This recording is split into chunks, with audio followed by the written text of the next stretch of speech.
everybody, and welcome to the channel. In the second video from our astrology day titled Honoring the Lineage, the Transmission of Astrology Through History, we're now looking through the Persian and Ottoman traditions presented by world-renowned astrologers Öner Döşer and Dr. Benjamin Dykes. And lastly, if you wish to view our current class, workshop and webinar offerings, please visit KeplerCollege.org. And without further ado, let's get into the video. Introducing our first presentation today, we're looking here at the transmission of astrology through the Persian and Ottoman traditions. Introducing our first brilliant speaker, Öner Döşer is the founder of AstroArt School of Astrology Publishing, and Astrology TV. Öner is a consultant, author, and lecturer who completed the Robert Zoller Medieval Astrology course and has been rewarded with a diploma in medieval astrology. He's written an incredible 35 books, 10 of them translated into English, and his articles have been published in the Astrological Journal, the Career Astrologer, and the ESAR website.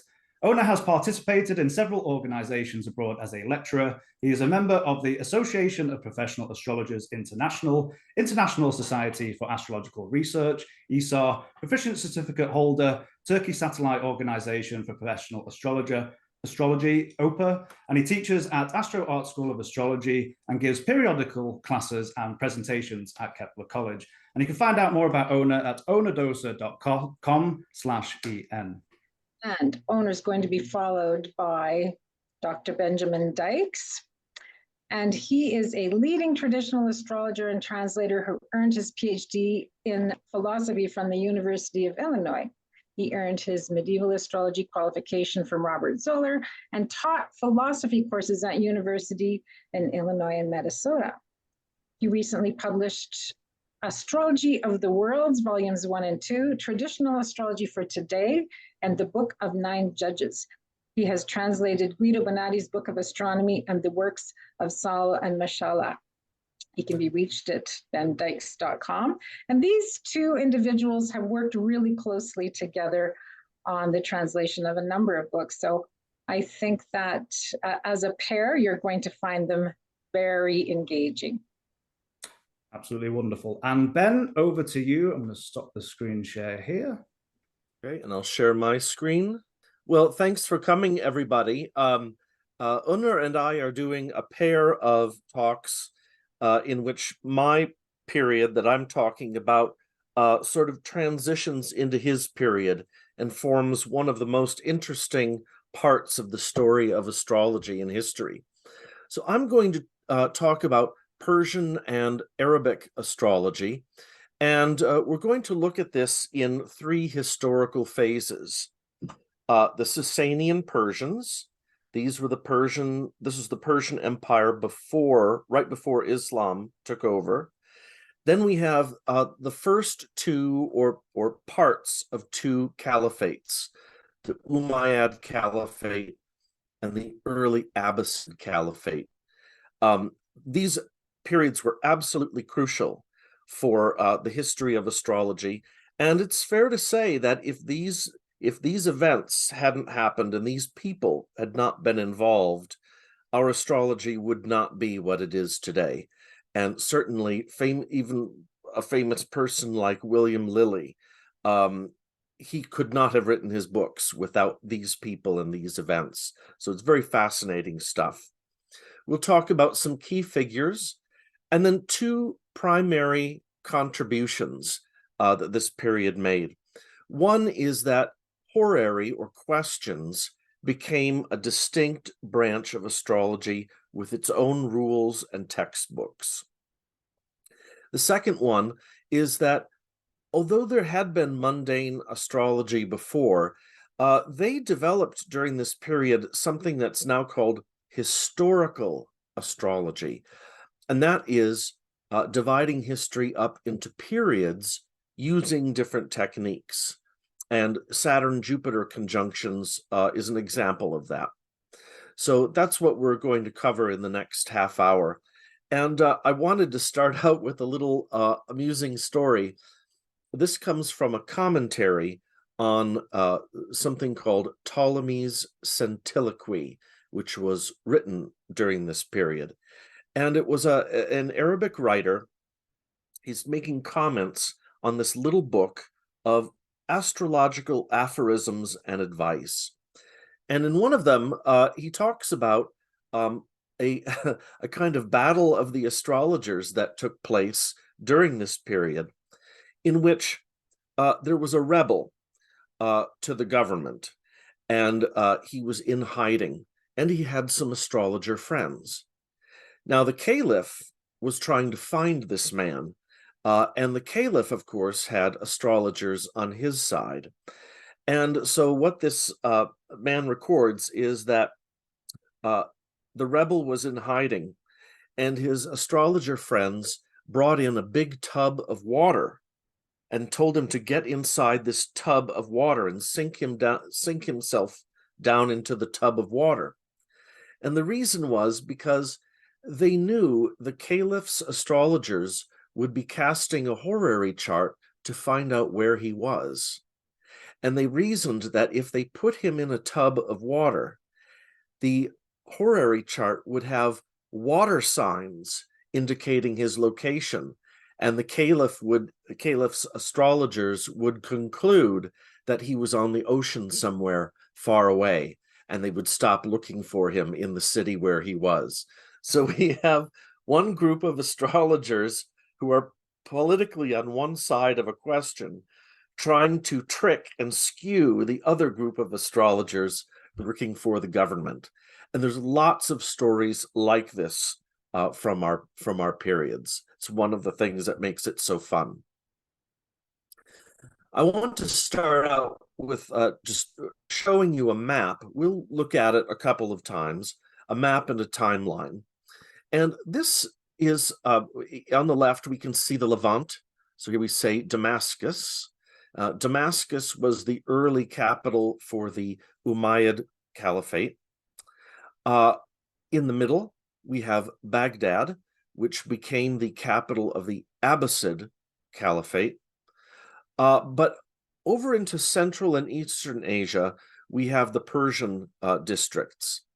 And what we have here is Ctesiphon, which was the capital of the Sasanian Persians. Their early capital was Istakhar. And then here's a region that came to be very important. This area is called Khorasan. And this is the rough outlines. The word Khorasan means the eastern part. The Persian Empire was divided into 4 parts. This happened to be the eastern part. And it became important because it was very wealthy. It was kind of set apart. And especially after the Sasanian Empire fell, it was allowed to kind of do its own thing. And so there was more continuity in that region. It was ruled often by a number of noble families, and these noble families also had astrologers. And in fact, there were family lineages of astrologers that would then become politically active. So we'll talk more about how some astrologers from here played a big role in a civil war that happened. This timeline we'll also come back to. I just want you to see the structure of this. What we have here is, this is the early Abbasid Caliphate, and we'll explain what these mean. At the top, we have some important events. We have then a timeline of the dates of important caliphs. And then in blue down here, we have the astrologers. We'll talk about an earlier astrologer named Al-Underzagar, but here we have three groups, let's say, of astrologers. One is a crossover figure, Theophilus of Edessa. Then we have a team of astrologers here in Baghdad, and so these include people like Masha Allah and Umar al-Tabari. Then we have a later generation of astrologers, people like Abu Ali al-Hayat and Abu Mashar and Saul. So this is just so when we come back to this, you'll be able to more easily understand what we're looking at. So we have 3 phases here. we have Sasanian Persia, the Umayyad Caliphate or dynasty or empire, and then the early Abbasids. We're going to start with the Sasanian Persians. They're called the Sasanians because they claimed lineage from a man named Sasan. They were Zoroastrian, so this was pre-Islam. And when they overthrew the previous Persian Empire, they picked up astrology very quickly. There were translation projects. They had an astrological court tradition. They would cast charts for when kings took the throne, and they did some astronomy. The focus here, as far as we can tell, in terms of the Western Greek astrology that they were adopting, it was mainly Dorotheus and Rhetorius. This is well recorded. They had some Valens. It's said that there was a book called the Bizadaj that David Pingree said was a translation of Valens. As far as I can tell, it was not, because I have a lot of excerpts from it, and it's mainly Dorotheus, translated ultimately through Persian into Arabic. Now, unfortunately, not a lot of details are known about this period. Their Persian language works were either destroyed when they were conquered by the Arabs, or they were just translated into Arabic and they didn't need the Persian anymore. So we don't have a lot. But there is one very important figure named Underzagar. He might have lived into the 600s, not sure. But he wrote a book on nativities which rearranged material in Dorotheus and Rhetorius, oddly enough, without naming them. And so in later Arabic astrology, they will often have passages that you can trace back to Dorotheus and Rhetorius, but they don't seem to know who these sources are. This is one of the stranger details about this transmission. Usually people are careful to say who they're quoting, but he rearranged this material without specifying where he was getting it. But he was an important source for Saul's book on nativities. And the book that I translated years ago called Persian Nativities 1, the so-called Book of Aristotle, I'm now convinced, and I feel that I've proven now, it was all Underzagar's book. That the title got mixed up, and but this is a very important book that we now have almost completely translated in Saul. So that's how Dorotheus and Rhetorius really entered the tradition through Al-Underzagar early on, although there were later translations. The next phase that we have is the Umayyad dynasty. Now, this was after, this was after the conquering of Persia. What happened is that after Muhammad died in 632, the Muslims, who were mainly Arabs at this time, were conquering. And they conquered the Sasanians in, I think this, I feel like it was 651 when the last Shah died. Not much is known about these Umayyads, this Umayyad dynasty, but there was a very important event that astrologers were involved in. The Umayyad Caliphate was very vast, conquered lots of territory, but there was a real strain. The strain here was that the capital was in Damascus, which you remember is in the west. They focused more on western parts of the empire in terms of giving out political jobs and tax breaks and giving out land to their supporters.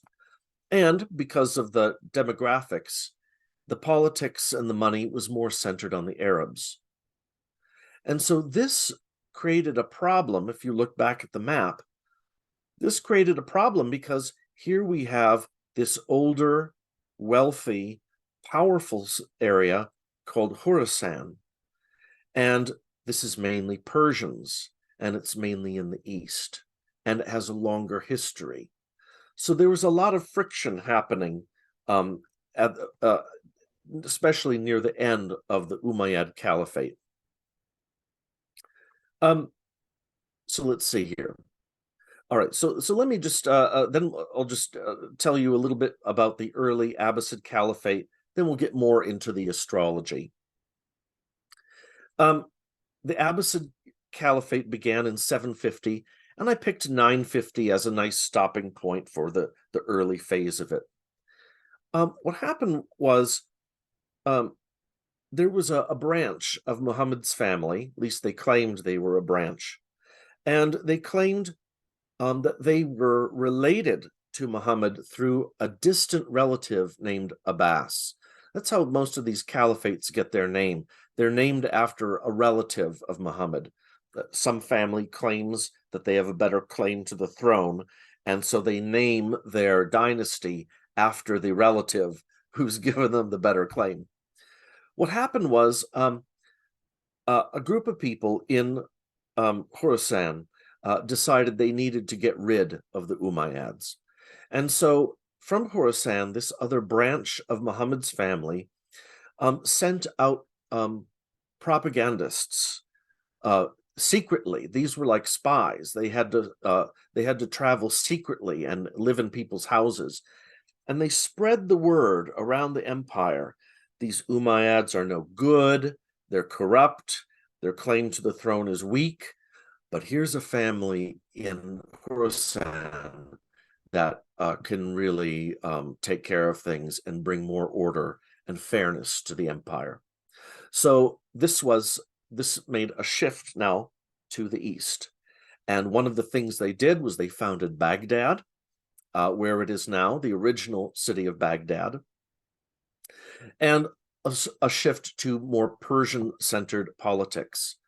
And that also meant Persian astrologers.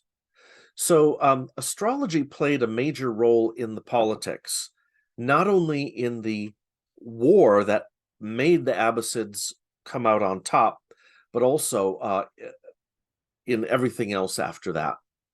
So let me say a few things about the astrology here. This is the last slide, but we'll go back to the timeline and the map. At this point, I think we can say astrology was really at a high point, perhaps its highest point, because of some of the developments the astrologers made. It was very creative. The writers were very prolific. They wrote a lot, and court astrologers played a major role. I want to tell you about three groups that I mentioned before. One is Theophilus of Edessa. Theophilus of Edessa had copies of Dorotheus and Rhetorius in some Greek form. He wrote in Greek. He was a Christian. He was from the West, and he was born in the late 600s, so under the Umayyads. But then, when the Abbasids defeated the Umayyads, as a middle-aged man, a middle-aged astrologer, he became attached to the Abbasid family and was the personal tutor and astrologer for a man who later became the caliph named Al-Mahdi. Theophilus of Edessa is very interesting because he was a military astrologer. So his role in politics was military. He would be sent out with a young Al-Mahdi and the generals and the armies out into Eastern Asia to cast charts to help the generals and the army win their battles and decide what to do in their campaigns to put down rebels and put down rival groups and rival generals. And so most of his books are about, or his most famous books are about his military astrology. He also makes comments about the fact that there's a new generation of astrologers, this is the next group, that have come into Baghdad under the administration of Al-Mansur, the first important caliph. And he makes comments that shows you that he knows they are bringing in new techniques. They're bringing in new ideas that he's not very familiar with. So Theophilus represents a kind of crossover from older Greek astrology to now a totally Arabic language, Persian-centered politics and astrology. I'll say in a minute that he might have been partly instrumental in developing horary astrology because of his military work. I'll explain that in a moment. So he also was possibly involved in the Abbasid Revolution because he was a military astrologer at precisely the time when the Abbasids, who were using astrologers, were engaging in these wars to overthrow the Umayyads. So he might have been personally involved in some of these battles that took place in 750. The second generation came right after. And these are so the first generation, Masha'Allah, Umar al-Tabari, Naubak the Persian, and Kanka the Indian, or Kanka al-Hindi. There was also a man named al-Fazari. And these guys formed a team that al-Mansur hired to elect the date for the founding of the new city of Baghdad. And we have the chart. So these guys were instrumental in deciding when Baghdad would be formally opened and consecrated or founded.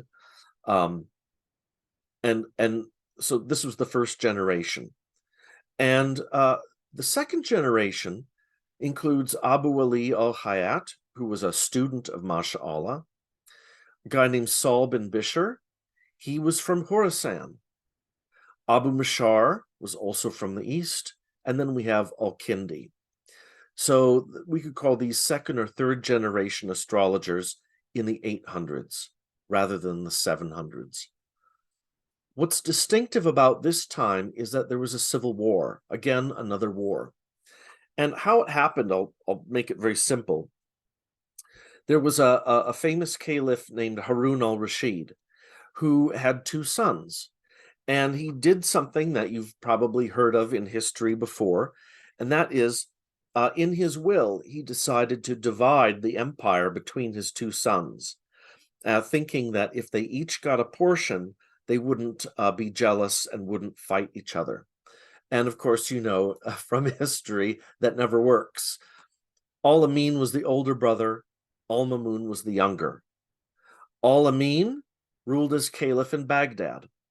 Al-Mamun was given Khorasan to rule as a governor. And immediately, their teams of astrologers and advisors started whispering in their ears, telling them, your brother is going to attack you. You need to attack first. And it so happens that Al-Mamun, I guess, must have had the better astrologers. He had a number of astrologers whose names we know, who were his chief viziers, his chief advisors. They had political power, and the teams included this guy, Saul, whose book I've got here. So these are some of his works. He was one of the people on the team, too. The civil war was vicious. Baghdad was burned to the ground. And possibly some of the older astrologers whose death dates we don't know possibly died in this civil war. It's possible also that some of their works also was burned during the Civil War. Devastating time. But Al-Mamun won out, and for the next century, the caliphs were surrounded by astrologers, particularly Al-Mamun, and Abu Mashar was part of his circle. I want to talk for the last couple of minutes about the major contributions of this period. The first one is that questions, or horary, was developed as a distinct branch. I've no doubt people were doing on-the-spot question charts. There are hints in people like Dorotheus that they might have been doing something like that centuries before, but there were no separate textbooks. Like if you wanted to take a horary course, you would learn rules that were written down in the 700s by these Persians and Arabs. that's what you would learn. So they are the ones who developed this into a distinct branch with its own rules, sometimes paired with a technique called thought interpretation, or what they called the extraction or the drawing out of the heart. And this had to do with casting what we would call a question chart or consultation chart and using it to predict what is in the client's mind, or sometimes an object held in the hand. This was used as a kind of testing of the astrologer. It could be that some of this was developed from Theophilus, who was adapting Dorotheus for military uses. And there are Arabic passages attributed to Theophilus that seem to on a fine line between elections and questions. And it's possible that his military experience or military needs made this more the development of horary more necessary. And that's because when you're out on campaign, you don't just want to elect a time for a battle. You want to cast a chart to see what the conditions are for a battle, to see if it's worth doing. And that gets you into a horary type question. So there's historically in the books a close relationship between horary rules and material from Dorotheus's elections. And so this is the period when their textbooks were written. Masha'Allah and Masha'Allah's as a detail, he still has, I've translated one of his horary books. There are 3 more in both Arabic and translated into Greek that need to be translated. There's still a lot out there from these early astrologers. The second major contribution is historical astrology. That is, instead of just taking ingress charts every year, or seasonal charts, or new moon charts, or eclipses, we're dividing history into periods according to various kinds of techniques. So one of them is Saturn-Jupiter conjunctions. Their conjunctions and how those conjunctions move through the triplicities. It was the Persians who started doing Aries ingresses. Ptolemy says it's not clear which seasonal ingress you should use. And it is Theophilus who points out that these Persians in Baghdad are using Aries ingresses. So that's why we do it today. We do it because these guys who helped found Baghdad decided Aries is what we're using. And they also used, they calculated what they believed the date of the Great Flood was, and that was a starting point for some of their techniques. They had lots of Time Lord techniques, often borrowed from nativities. So we have some developments from older type astrology, but adapted to new conditions, turned into new techniques, into books with their own special rules by a lot of astrologers who were very highly connected, in some cases who were practically running the empire using astrology and the political power they got from it. They were at the center of events, and we know a lot about these guys. Very fun and interesting time that we could not do without. So I think I'm slightly over the time, so I think I will stop sharing and we'll turn it over to Öner. Thank you so much, Ben, for a great presentation, and thank you so much again for giving your time to us today. My pleasure. Thank you so much. And over to Öner. Here I am. Hello. Thank you very much for having me, and I'm feeling very familiar to here. I love my KeplerCollege family. So, hello, my family. Hello, everyone attending. Many of my students are here. And thank you very much, Benjamin. It was really a very good presentation as always. And I'm now sharing my screen and starting. Astrology was called İlmi Tencim or İlmi Ahkam-ı Nücum in the Ottoman. Actually, it is just like the signs of the stars. And Ottoman astrologers were called Müneccms. In Ottoman history, we meet with astrology at the end of the 15th century and the beginning of the 16th century. And astrology was called, as I said, ilmi ahkam-ı nücum. Ahkam means predict, ilm means science, and nücum means star.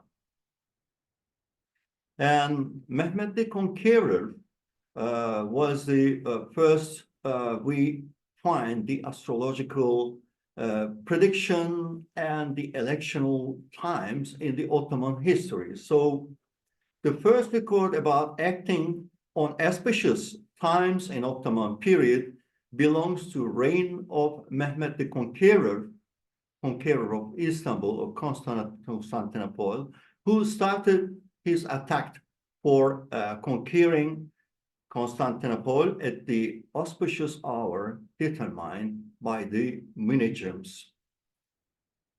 And Ali Kuşçu, who was a Chinese mathematician and astronomer, determined the course of astronomy and astrology in the Ottoman Empire, while the earliest official record on this institution belongs to the reign of Sultan Bayezid II. And Müneccimbaşıs, I mean, the head Müneccms of the palace were chosen among the graduates from the madrasas that are just like college to our day. So in the 16th century, they had several things to do at the palace about astronomy and astrology. And by the way, Mehmet Efendi, who I will talk about a bit about him, was one of the chief Müneccms who was a maternal relative of myself. But the first head Müneccim, I mean the head astrologer in the palace, was in the time of Sultan Bayezid II. And the first Müneccimbaşı, the head Müneccim, is Seydi Ibrahim Seyyid. It was by the end of 15th century.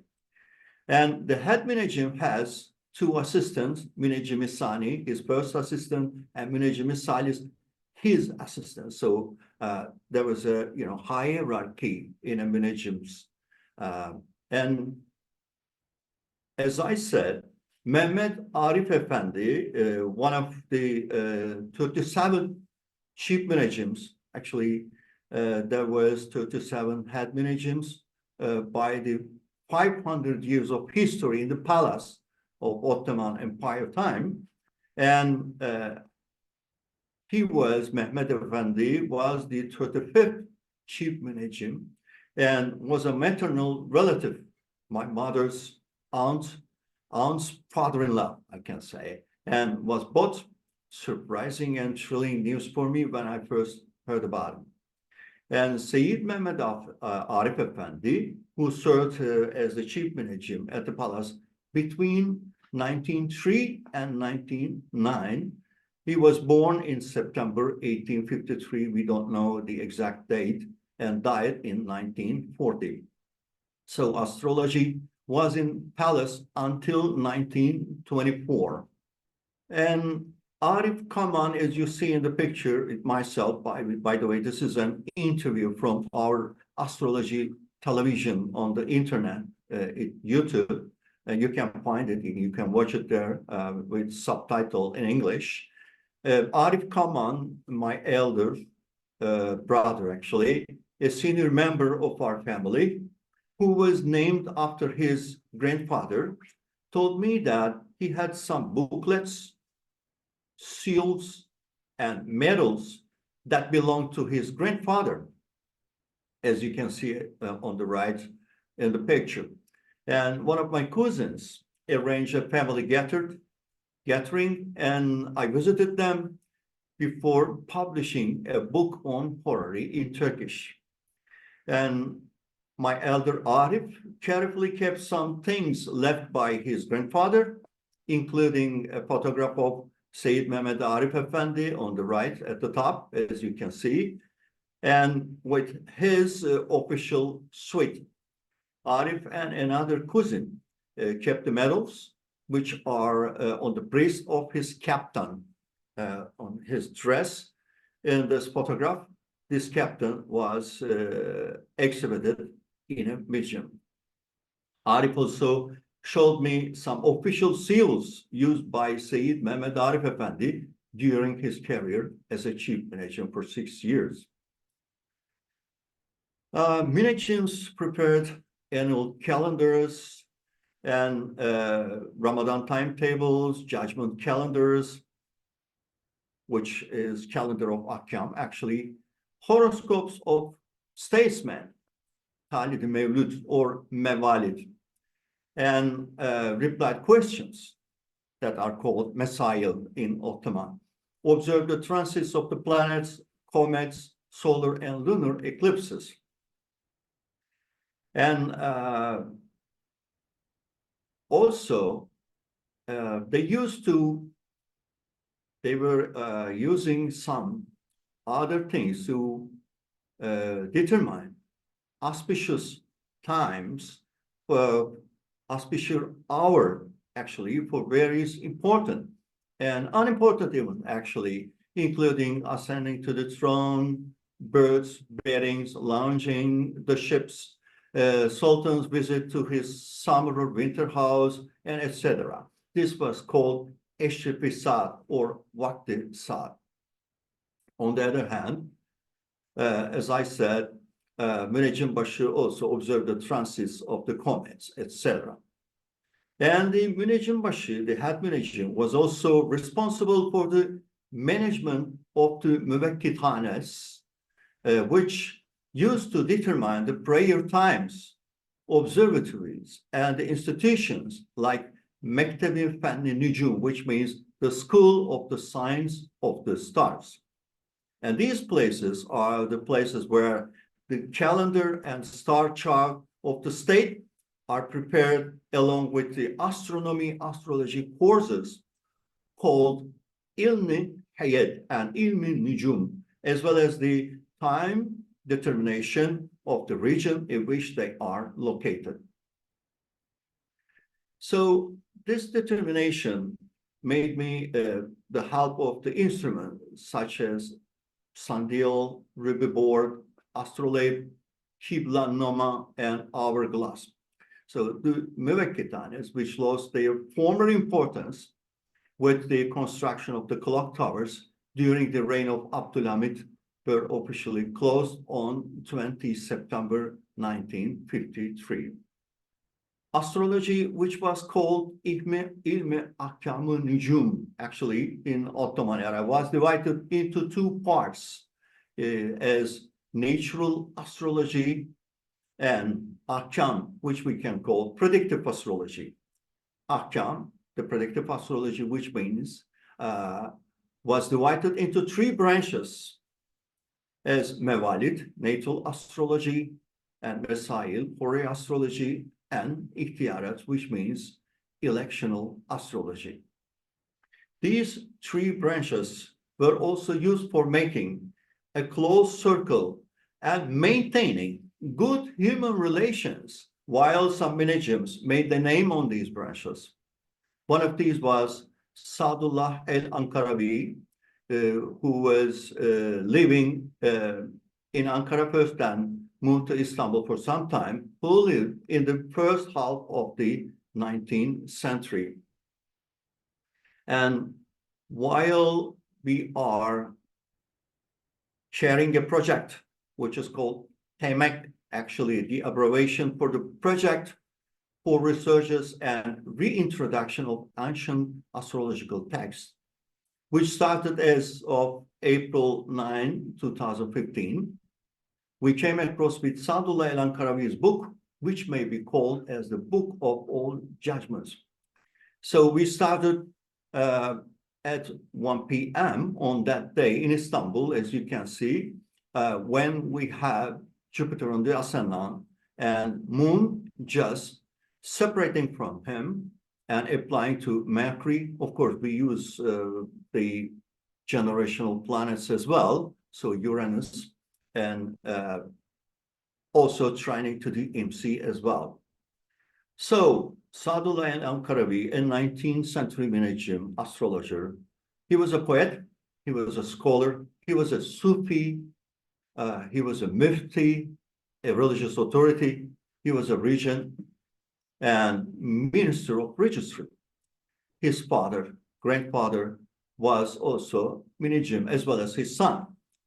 And his book, actually, Mejmuatul Ahkam, we can say, the book of all judgments, is 578 pages, including 3 languages, Ottoman, Turkish, Persian, and Arabic. And in our project, we started to translate his books. One of them is published in English, but actually we have 4 books until now. The first one is The Strength of the Planets, which he is teaching the strength of the planets, including their house placing or sign placing or their aspect, etc. And then planetary conjunctions, which they call Kiran, and ingress charts and electional astrology until now. So we are still on a horary part of this book. So although this book is 578 pages, when we put them into words after translation, we see that it is over 1,800 pages. So it's great work, actually. And you see some pages from Mejmuatul Ahkam. By the way, Müderris Zade, I mean, he was also a scholar. El-Ankaravi was also famous with his poetry. So in some parts of his books, we see some poems as well. And as I said, he was a scholar, also a mufti, descended from Hacı Bayram Veli, who was a very famous Sufi in the history of Ottoman time, and worked as a mufti as well as a minister and registrar, as I said. The calendar he prepared and the notes he took on them contained very important information. And as he was a senior bureaucrat and had knowledge on various subjects, he was in contact with top government officials in Ottoman Empire. So he erected their natal chart and also horary charts. In addition to these charts, then he gave some information about the important persons and the events of that era. He was drawing attention as a wise and enlightened Sufi as well. Some samples of these charts and calendars are found in Kandilli Observatory Library. So Sadullah Efendi's Mejmuatul Ahkam, the book of all judgments, is a highly important book, as it is handwritten and a single copy. Although printing was widespread in that era, Sadullah Efendi could not publish his book due to some bureaucratic reasons. And as I said, his book was written into in Ottoman, Turkish, Arabic, and Persian, because the author made some quotations from his antecedents in this book and preserved their original language of these quotations. So Sadullah Efendi was not only have magistracy in astrology, but he was also a good knowledge of the language. His grammar was good to use Ottoman, Arabic, and Persian with all their richness. So although we had voluminous dictionaries, could not find some of the words he used. As he was also a poet, his literary style was apparent even in his astrological text. We sometimes spent long hours for finding the meaning of some words he used, and sometimes had difficulty because of his mess style. So translating the text took a long time than we expected.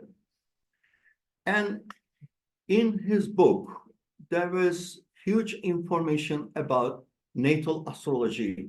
As you can see here, emotional and mental impacts of the planets, astrological influences to whom the child will look like, influences based on the manners, emotions, and intuitions of the native impacts of these planets in signs on physical appearance.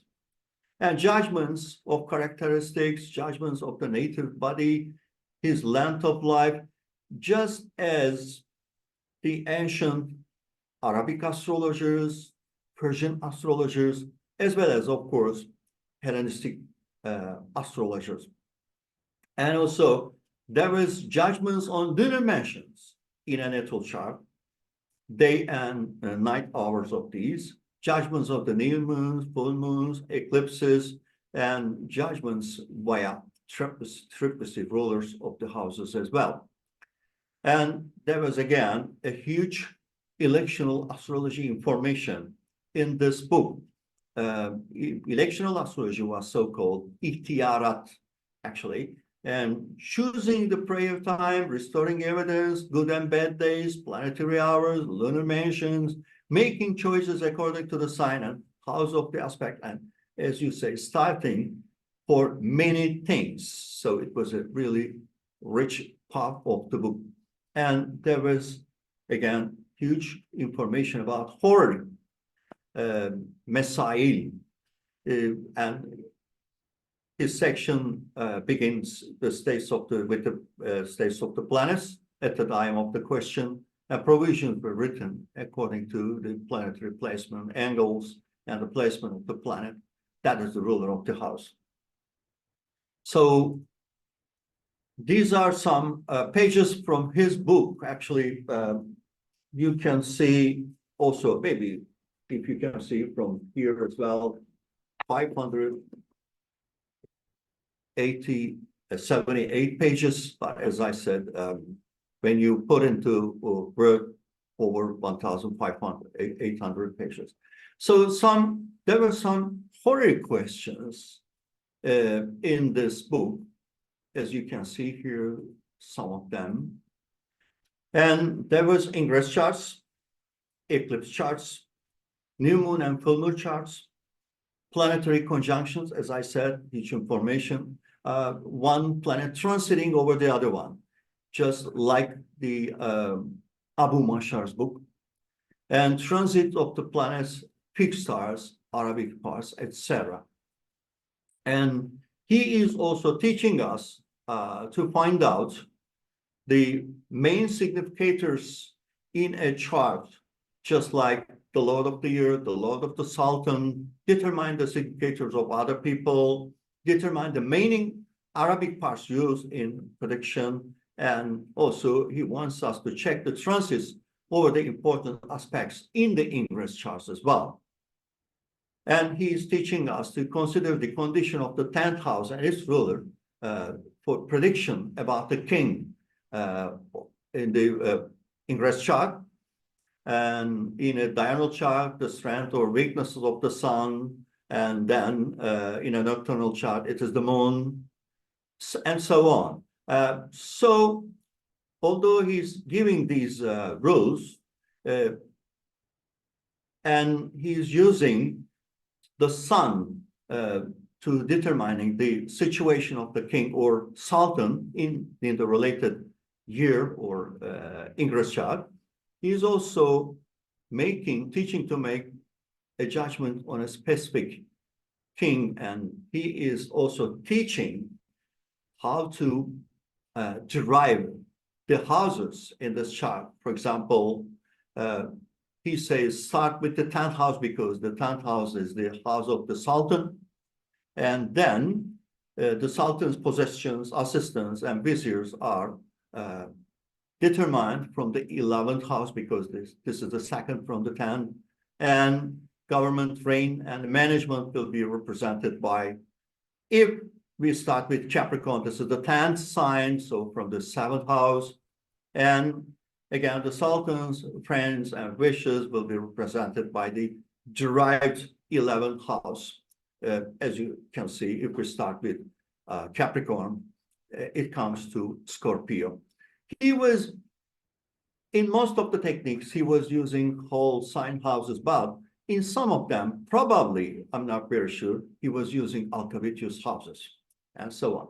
So he is giving us information about to find out the other people, Grand Vizier, soldiers, rich and powerful men, government officials, etc., just as Abu Mashar al-Bahi did. And also clergies, keeper of the castle, elders, and architects, etc. And he is giving some examples of the ingress charts, as I show you shortly here. And also he's giving information about the astrometeorology, significators of the rain. He is talking about them, and significators of weather in general, fire, disaster, where to look, how to determine these kind of things in the ingress chart mostly, but also in the eclipse chart. And indicators of economy and trade, food, crops, metals. And he is also teaching the timing to make a judgment from this ingress chart. And also giving information about the conjunction of the planets, Jupiter-Saturn conjunction. As you know very well, the longest one is called Kiran Azam, and the other one is called Kiran Ekber, Kiran Efsat, Kiran Asgar. The shortest one is for 20 years.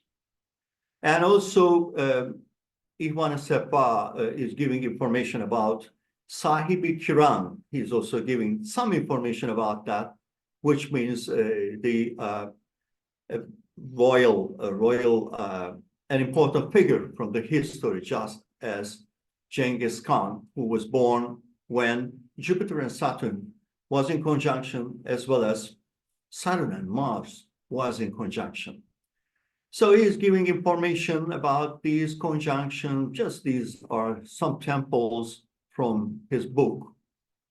And he is teaching the rules of the eclipses. He's giving some information about solar eclipse, lunar eclipse, and he's giving information about the ruler of the eclipse, which planet is, and on his situation in the chart. And this is also a prediction which extracted from his book just before the pandemic we have by 2020. And actually, I found something from his book and made a prediction just before we had a pandemic by 2020. It was on a television show, and I gave some information about his work, and I said there might be a great epidemic by this year. A pandemic is possible, relying on his book. So at the end, he is giving information about some Arabic parts and some fixed stars, which we know are the Algol, Regulus, Spica, Mira, Sirius kind of book as well. And also he is giving information about the foundation of Ottoman Empire, that year's ingress chart. And he's saying that Shirai Yamani, which is Sirius, and Suhei Yamani, which is Canopus, was close to the Asana in the related year when Ottoman Empire was founded by 2099. And interestingly, last slide, when by 1922, 1 November 1922, abolition of the sultans, Pluto, transiting Pluto was almost exactly on this Mars, as well as the nodes, as you can see, and Saturn was just past opposition to the Sun. So these are my last words. I hope I didn't pass my time, and I just want to pass it to my colleague, I Thank hope you, you Öner, enjoyed for such a that. fascinating and wonderful presentation. Thank you so much. So I can't wait to rewatch this. Thank You're you so welcome. much on behalf of Kepler College for your time and sharing your wisdom today. Thank you again so much, Öner. Thank you, my family, and thanks to everyone attended. Thank Wonderful. you. and you Hello were in to everybody in perfect Turkey. I time. see all the hearts coming up in the clap. Thank you all so much.